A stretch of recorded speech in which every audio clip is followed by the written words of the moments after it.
I don't think you start out trying to make a franchise or a sequel to the movie, but it seemed so obvious that if somebody could come up with a decent idea, it seemed like a really good opportunity. Obviously, the first one was a big hit, and it ended kind of in an impasse, really, where the heroes had possibility of survival, but the circumstances of the virus and what it might have done to the country was left open, really. The first idea was we were going to do 29 days later, so effectively setting something more or less in the same world at the same time as the first film. Kind of when Killian leaves, our film would start, and it didn't work. There was an idea that it was to take place in the 28 days between the original outbreak and when the first film started, and it was all going to be about a team of British Marines trying to rescue the Prime Minister and the Queen, and we had all these different ideas for films. The main concept we had in mind is not to repeat the first idea, which was a fantastic idea with Danny Boyle and Alex Garland. I think this one is more about survival. It's a survival film. The nation is rebuilding, provisional government is trying to repopulate the city, and one special family is trying to start over, trying to forget the important loss of the mother. I think that was the main problem we had from the beginning, to make a movie about something so big as a repopulation of a country. That's why we wanted to follow this family. When he first described how he was going to do the film, it was this idea of this father figure, who the film begins through his eyes, if you like, and then his children who were abroad at the time of the infection are brought back. But it's got this idea of looking at this thing of enormous value to the world is centred in this family, and it's played out through the family drama, if you like. Especially because a small thing like a family could affect to the whole nation. This is one of the things that we try to develop in the screenplay. So it was really to try and think about, you know, what the world would look like, or what would happen to the United Kingdom if there were only 500 people left. And then we're just really discovering this new virus from the breakout onwards.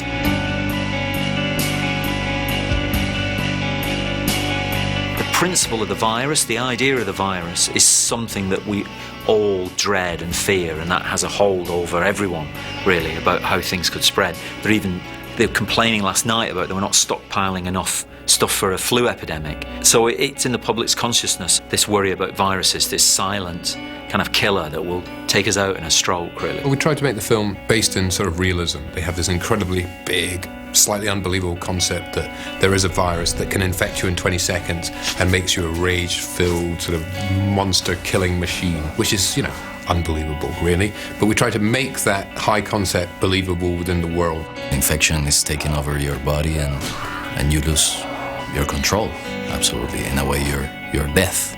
You're acting, you're moving, you're trying to survive, but you're in another side of the world. You're out totally, and the rage is dominating you.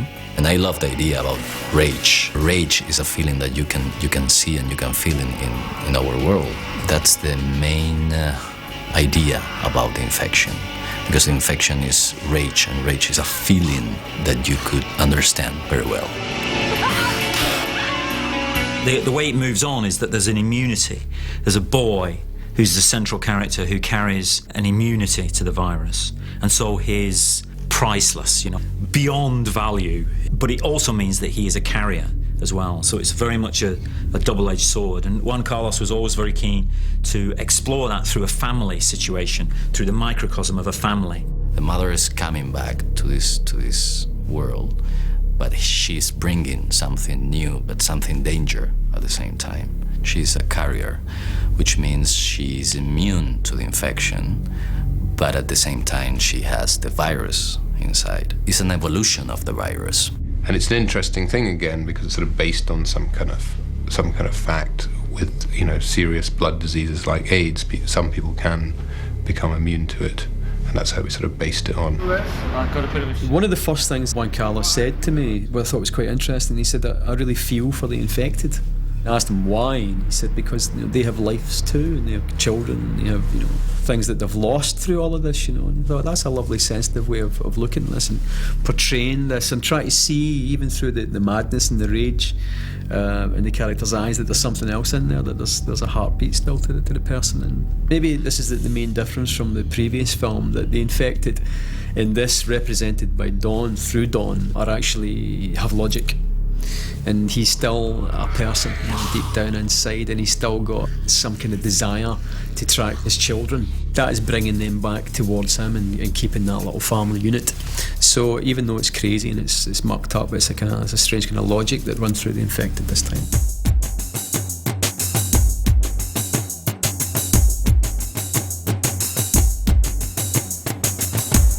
Both the films have been very difficult to make because they've been reasonably low budget, filming in London and trying to do something a bit different. There've been a lot of railways, undergrounds, major sites, gas attacks, helicopters falling apart. It's been really difficult, but luckily the production team have done a fantastic job. Juan Carlos and Enrique wanted to find a Spanish-speaking cameraman, and it came up with Enrique Chediak. He was really energetic, positive, had really great ideas about how to doing the day for night. A lot of the film had to be shot day for night because it's shooting at night. All the lights are on in London. We couldn't turn all the lights off because the lights should be off, obviously, in a post-apocalyptic city. And I think he's been really fundamental, you know, part of the team. And, you know, the three Latin producer, cameraman and director really have been the heart of making the film. There are also parts where we're going through, you know, Regent Park and all these areas of London where, you know, there's nobody. And that was kind of cool, man. You know, we're shooting a Sunday morning and we're walking around bloody and there's no one in the streets. And it's actually it was really kind of cool, kind of powerful. England is a virtue of the weather. You know, it's kind of like can be bleak. And then you look, you know, that the buildings are shut down, and you know, and there's nobody on the streets. That's pretty, it's pretty scary. People fly into City Airport, and then they take the DLR, which is a raised, secured train from City Airport into Canary Wharf, and they then live inside the tower blocks of Canary Wharf, so until such time as they would then be allowed to go back. They chose that place to set up the beginning of a new world, or new London. And in a way, visually, for us, we thought it was quite interesting because in the last film, you see old London, which is like sort of the city and those sort of classic places. And so we thought, actually, to start this world, it would be quite nice if it was like a sort of clean new world. And they use this as a Garden of Eden that they can start again from with a few thousand people and slowly spread out into the country and repopulate the country. So you've got this wonderful visual stuff at the beginning of them. You see them beginning to clean up the mess, that there's this terrible mess that's been left. And then there's optimism that they can start again and get things going again. And of course, because it's this kind of film, it's not quite that easy and things start to go wrong. We've lost control. Someone infiltrates that quarantined world, basically, which is, of course, bad news for Mr. Stone. He's not liking that one bit. And in short, all hell breaks loose in the worst way. There comes a point where infected pretty much take over this protected area that we had. And Code Red means take out everyone, exterminate anybody, infected or not. So here's the thing, the very people I was there to protect, I'm now there to take out.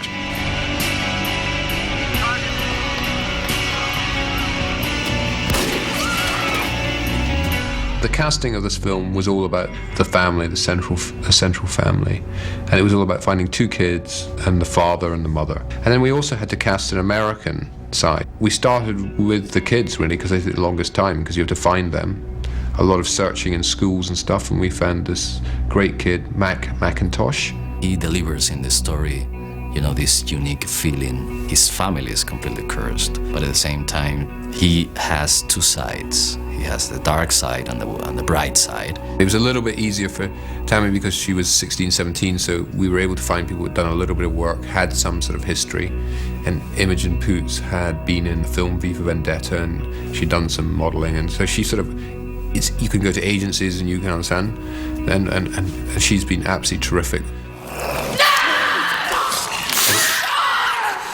I think the most memorable would be shooting of my father in Charing Cross Tube Station, because that was really shocking to do that, especially with Robert, and it was just incredible to do it with him. I think that moment when he just falls down is just such a shocking moment that a 17-year-old girl would be capable of doing that to her father. When we got Bobby for it, I was so pleased because he's just such class. Bobby is never, ever bad. He's an amazing actor, an amazing professional, and obviously he understood very well that this was my first work in English, so he helped me a lot with that, and he made the things very easy for me. Catherine McCormack plays his wife and the mother of the children, and she had seen Intacto, and she just wanted to be in the film. Of course, Catherine's such a theatrical background. That's what you want. You want someone. Well, personally, I'm always pleased when I'm working with someone who has that kind of theatrical experience, because it's more about the work and it's about the characters and stuff like that. For the Americans, it was the same. There's a sort of response to the script. There's a response to Juan Carlos as a director of Intacto, and obviously a lot of people loved the original film. I love 28 Days Later and 28 Weeks. I like the script, but as the director, in watching his first movie, Intacto, that really made it even. I think it'll really, really pop, and it'll be have the same similar look, but really, really great feel. Working with Juan Carlos is lovely. He's great. He's very committed to the story, and he's always got time for you. He's very patient, and he's exceedingly polite. I've never met a director who's so kind and polite to everybody. He's very, very democratic and egalitarian, and yeah, he's lovely. He brings just a really fresh visual experience to this film. He's an individual filmmaker, you know. He's not just going to do what the first film did. He's going to bring his individual touch to it, really. And it's got tremendous kind of flair and energy as a film. And it's a highly individual piece of filmmaking. So we were lucky, really, to persuade him to come and do it. John! Help us! I think this one is more about survival. It's a survival film. Virus survives at the end, and the main characters always try to survive to the worst of the nightmares. It's something that's so real and so tangible that it's terrifying. It's all about that survival. It's all about that relentless, intense feeling of how you survive and what would you do if you were in that situation. And it's told by the Spanish guy who a different sensibility on it than you will have seen before. So you hope that you're going to make something that will please the fans of the original, but also people that haven't seen it will still equate to it on a dramatic level.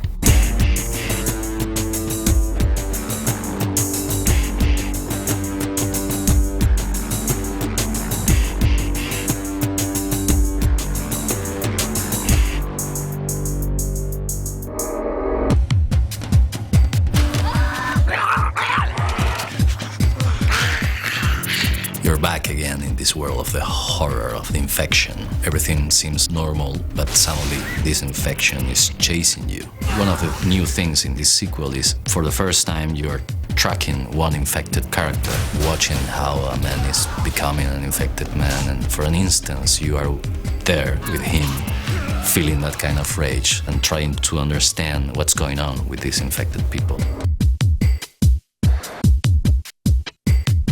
Working with the infected is excellent. They're so dedicated. They're fantastic. They have to run and scream and shout and gurgle blood and stuff constantly. And they never falter and they never wane with their enthusiasm. And they're also incredibly funny. And then I start slamming his head off the floor and then eating him and ripping out his lungs. While we're all waiting around or waiting for the next shot to be set up, you know, there they are covered with blood, you know, having a cigarette or, you know, texting, just chatting. They just look ridiculous. I giggle sometimes. I mean, I'm sure there's many takes during this movie. I'm being chased with carrying Scarlett, and the kids are running, and I have these people chasing behind me, and I'm giggling. I have a smile ear to ear, like, God, you're not supposed to be laughing. I'm like, well, come on, it's funny, man. It's like a weird Saturday Night Live skit or something. It's just bizarre. It's so funny. And there was one scene I remember where the infected are all chasing after us through this field just after the helicopter comes down. And we started placing bets on who was going to come first, running in a row. And then they just started to hit the deck because the ground was really, really rough. Like this. It's just, they're so great with their movements, though. I'm a big fan.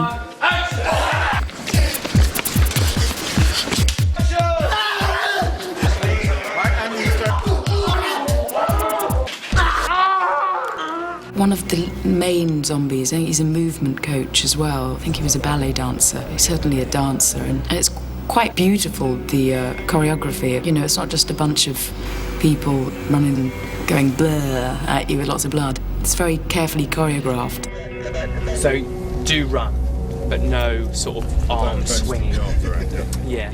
All the infected come from a movement background, so whether that's dance, gymnastics, circus, mime, so they all have some movement background. When I first showed up to rehearsal, when I got to London, the coordinator's actually inside with 100 infected people in this room, and they're all just laying there, just kind of groaning. And then he like blows a whistle, and then all of a sudden they start freaking out.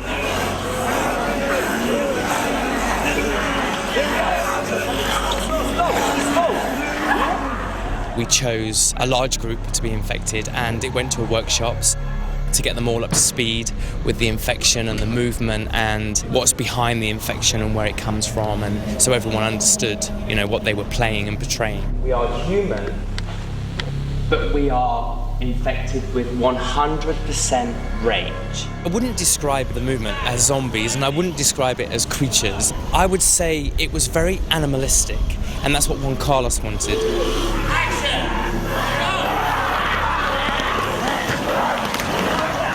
In the first film, there was a certain scene towards the end of the film where one of the soldiers is chained up and is very animalistic, sort of dog-like, almost sort of like a savage Rottweiler or something like that. And that's what he really wanted, and that's how he wanted all the infected to be.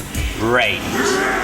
Juan Carlos has mentioned, you know, he wanted the sound to be very like a human growl. Now, obviously, that's interpreted in a lot of different ways, which is great, because then you get those different sounds coming from people.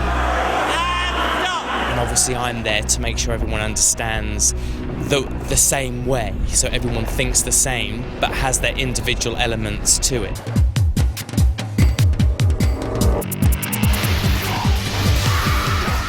I didn't realise it would be that scary because, you know, I've been outside talking to these infected people because they're just regular people who were playing parts outside, having a cup of coffee with them, chatting away about their day jobs and, you know, what they've been doing recently. And then you get into a room and perform the scene, and I've been genuinely terrified of them coming at me.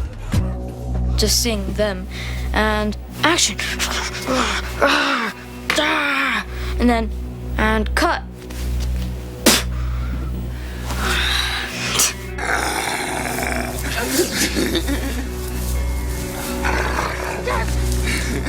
I like watching them being made up and everything. It's just so much blood, and it's scary, especially when you're running away from them. Obviously, when they're all made up and in costume, it doesn't seem real, but when you're actually doing it and they're behind you and making the noises, it's really shocking. It's scary stuff. The makeup, you know, when I saw sort of like the bites and the blood and the contact lenses and that, it's amazing. It was amazing. You know, they did a really fantastic job. It just looks so real. Action! Head!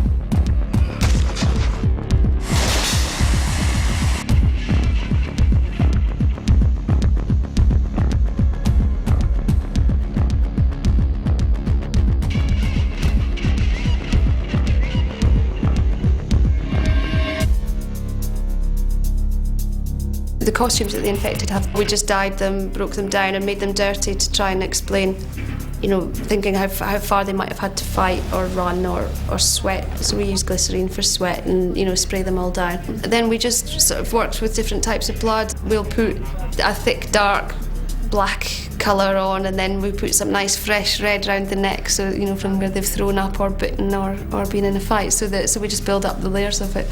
But if they're setting off and I see them quite up close and they're infected, then they've all got fresh blood in their mouths that the makeup give to them, and so that sort of spits out and comes down their front as well.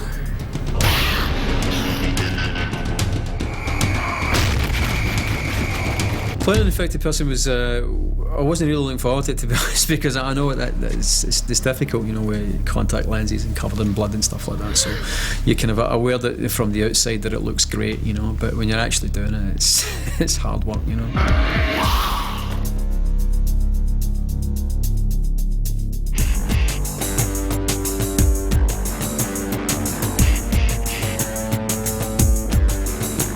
28 weeks later, there's more action, there's more jumps, there's less suspense. In the first film, you didn't know what was happening. The audience woke up with this guy who was in hospital and they were with him. What the hell is going on in this city?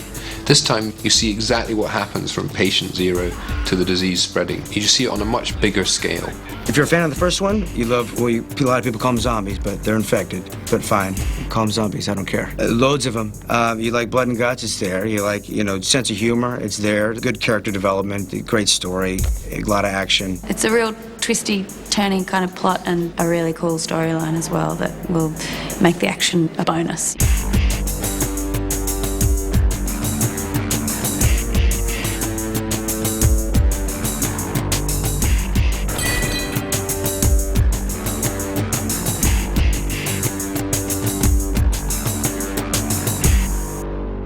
The action sequences in the film have been quite exciting to look back at, actually. And it's funny, it's one of these things that, of course, you see that in the script.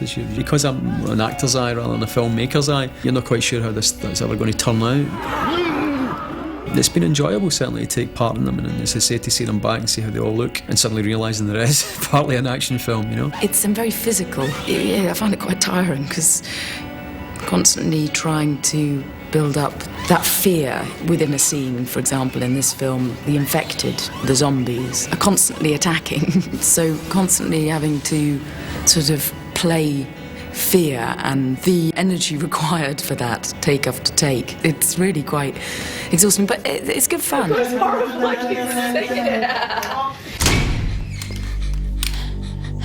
You okay? The action scenes they're kind of tiring, yeah, just physically, because you've got to run around a lot, and my character gets shot in the leg, so I've got this limp that is driving me crazy because I have to keep up with everybody else as we're running around, and also we've got guns and things like that, so injuries and weapons can make it a little tiring, but it's really fun. I love doing physical stuff.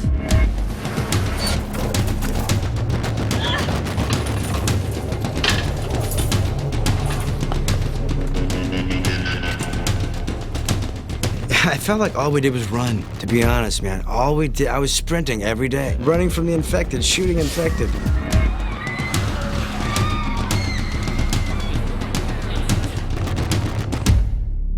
The main challenge for me was to make it real, to make this story real. If I put myself as audience watching the movie, I would love to see a movie that you could smell the characters and the environment, and you could feel that story could happen really close to you. I thought it looked really exciting, really different, especially the situation that a 17-year-old girl would find herself in. Some quite shocking sequences. There's a moment when Tammy is just crawling through lots of corpses on the ground, and the idea of that is quite mind-blowing, just being surrounded by just dead people, and so it's kind of just sheer terror. And just disgust at the smell would just be terrible as well. And it's just death and corpses surrounding her everywhere. So I think that was quite a challenging moment, just to try and actually put yourself in that situation.